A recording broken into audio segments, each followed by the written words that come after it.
Sometimes we do write like that because we also love metal, Mm-hmm. which is almost the polar opposite. Metal Yeah. has like super symbolic lyrics to it and things like Sometimes that. it's classical, like Yeah, elegant. yeah, yeah, yeah. Yeah.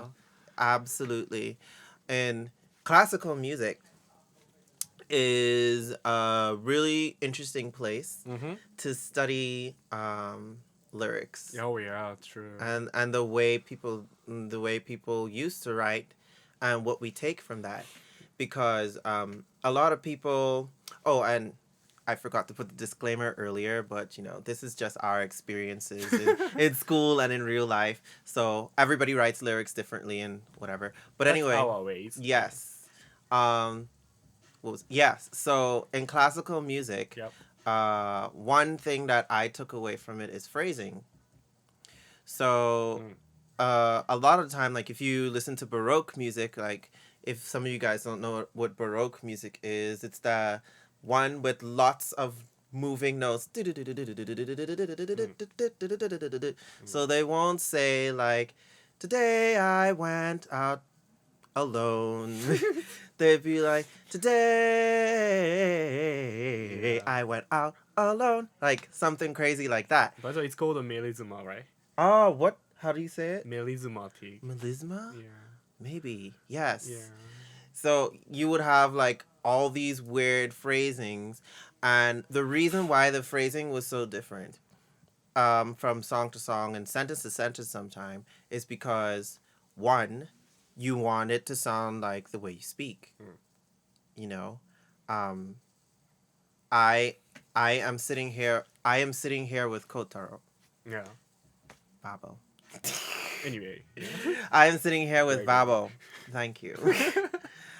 But you won't say something like, "I am sitting here with Vabo." Like you won't break it up like that, or you Mm. won't say, "I'm sitting here with Vabo." Like Mm. it's weird that way. And so when you write lyrics, you have to think like that Mm. because it flows better and people understand what you're saying much easier because and I mean, unless it's just a cappella, which means you're just singing Mm. alone without any other instruments playing in Yeah. the background. Sometimes it's a bit difficult for people to catch your lyrics Mm. when you hear it the first time, and of course you want people to understand what you're saying. So you want the phrasing to reflect something that they're familiar with. Mm.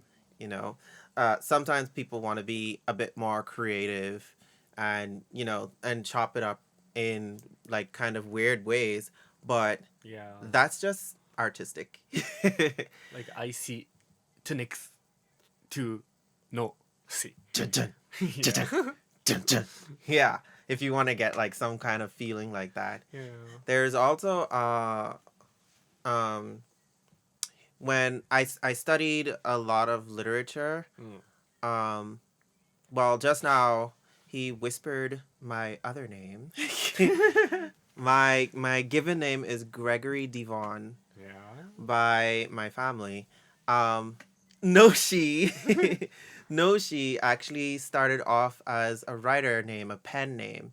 It's a name that I use whenever I wrote Mm. poetry or prose, like short stories Mm. like that.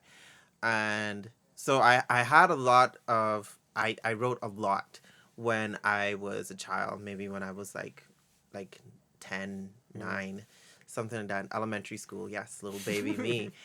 And because of that, my English and my literature teachers took a lot of interest in me, Mm. and so they taught me different ways to write and Yeah. different ways to speak. And since I studied Spanish and I was exposed to a lot of Japanese, Mm-hmm.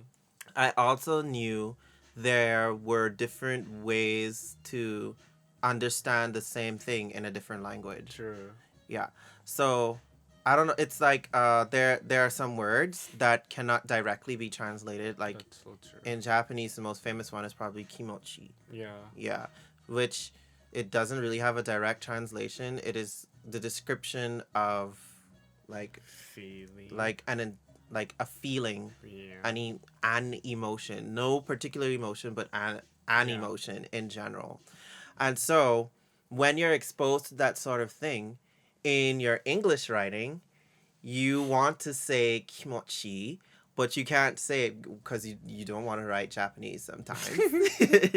So Yeah. you have to describe it in a sentence. It's gonna be longer than Well, one much word. longer. You know. Yeah. So you would say something um like the time I stood in the sun. This is how I I think feel. of you. Yeah. Yeah. So in Japanese, you could use that you could say something like that. じゃあこれが気持ちいい or Yeah, like that feeling kind of thing, yeah. which that actually has a lot more meaning than just a direct translation of That's saying true. feeling. And so for me, who writes a lot and does a lot of lyrics, I pull from language.